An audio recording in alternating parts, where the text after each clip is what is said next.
Good day everyone, my name is Angel Marie A. Canceran And I'm Ethel Agub Malabad. and we are the reporter number 1. So ang topic namin is RA 9003. So ano nga ba ang RA 9003? RA 9003, also known as Ecological Solid Waste Management Act of 2000.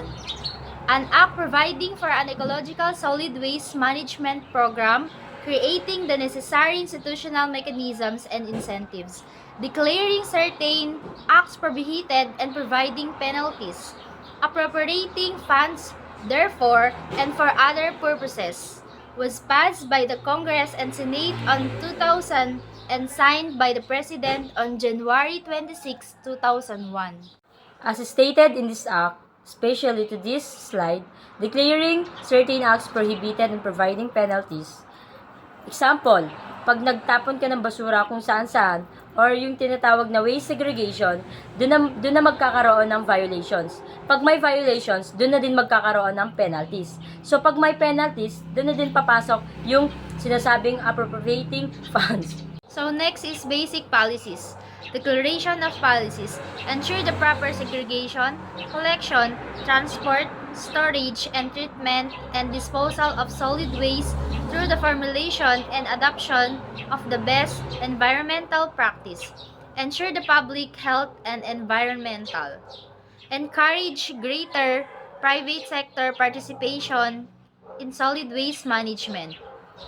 Encourage cooperation and self-regulation among waste generators through the application of market-based instruments. For the Chapter 2, Institutional Mechanism, National Solid Waste Management Commission. There is hereby established the National Solid Waste Management Commission, hereinafter referred to as the Commission, under the office of the President. The commissionary shall be composed of 14 members from the government sector and 3 members from the private sector. So ito ang mga nakapaloob sa government sector: DENR, DILG, DPWH, DA, MMDA, DOST, DOH, DTI, TESDA, PIA, League of Provincial Governors, League of City Mayors, League of Municipal Mayors, and Association of Barangay Councils. And ito naman napaloob sa private sector. A representative from non-government organizations or ang tinatawag na NGOs. A representative from the recycling industry and a representative from the manufacturing or packaging industry. Next is National Ecology Center.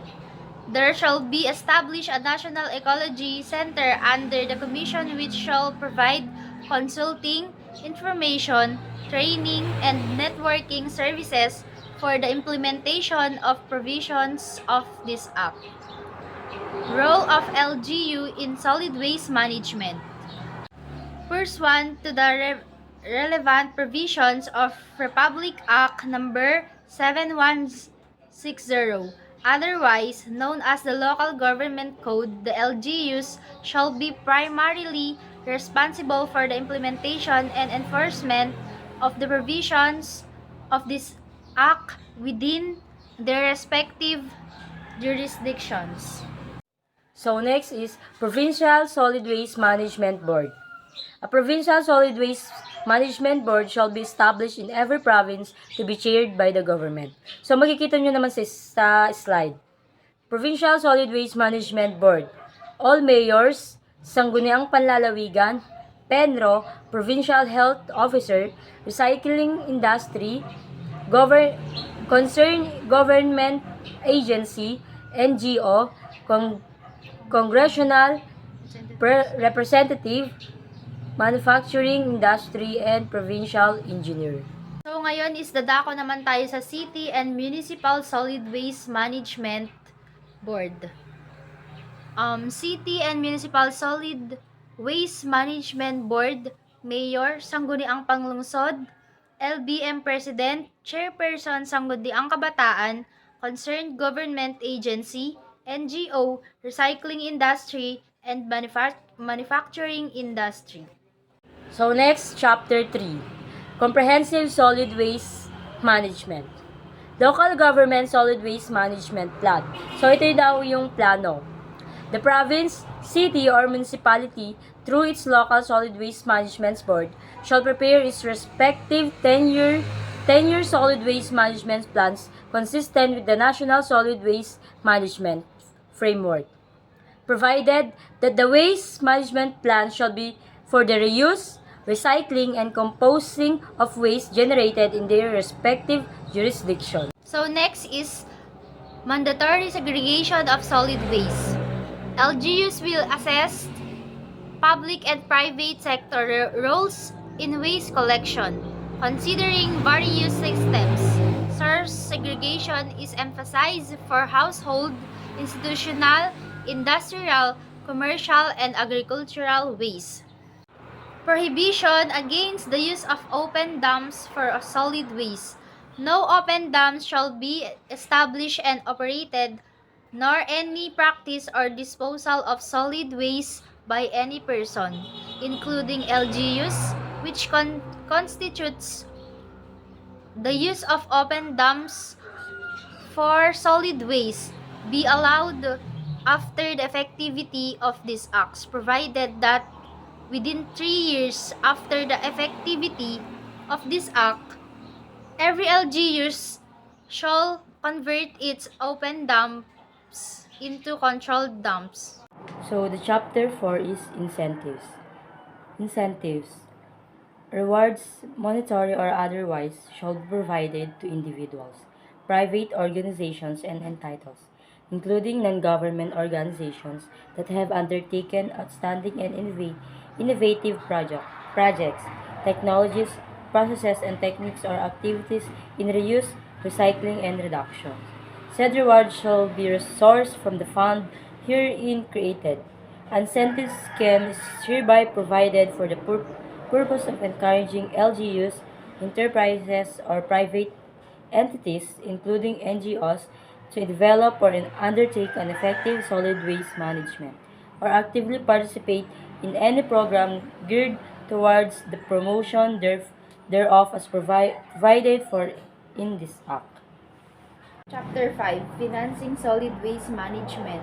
Solid Waste Management Fund. There is hereby created as a special account in the National Treasury a solid waste management fund to be administered by the Commission. Such fund shall be sourced from the following: CRALO, fines and penalties imposed, proceeds of permits and licenses issued by the department under this act, donations, endowments, grants, and contributions from domestic and foreign sources. Chapter 6, Panel Provisions. Nakikita nyo naman sa screen yung Section 48 and Section 49. So, prohibited acts and fines and penalties. The mixing of source-separated recyclable material with other solid waste in any vehicle, box, container, or receptacle used in solid waste collection or disposal. Establish or operation of open dumps as enjoined in this Act, or closure of said dumps in violation of Section 37. The manufacture, distribution, or use of non-environmentally acceptable packaging materials. Importation of consumer products packaged in non-environmental acceptable materials. So, yung fines and penalties nito is magmumulta ng 500,000 pesos or an imprisonment 1 to 3 years. Next is importation of toxic waste presented as recyclable or with recyclable content. Transport and dump plug in bulk of collected domestic, industrial, commercial, and institutional waste in areas other than centers or facilities. So, ang multa naman dito is 10,000 to 200,000 or imprisonment to 30 days or 3 years or both. Chapter 7, Miscellaneous Provisions. Mandatory Public Hearings. Mandatory public hearings for national framework and local government solid waste management plans shall be undertaken by the Commission and the respective boards in accordance with process to be formulated in the implementing rules and regulations. Section 55. Public Education and Information. The Commission shall, in coordination with DESC, TESDA, CHED, DILG, and PIA, conduct a continuing education and information campaign on solid waste management. Aim to develop public awareness of the ill effects of and the community-based solution in solid waste management. Concentrate on activities which are feasible and which will have the greatest impact on solid waste problem on the country, like resource conservation and recovery, recycling, segregation at source, reuse, reduction, and composting of solid waste. Encourage the general public, accrediting NGOs and people's organizations to publicity endorse and patronize environmental acceptable products and packaging materials. And that's be all. Thank you.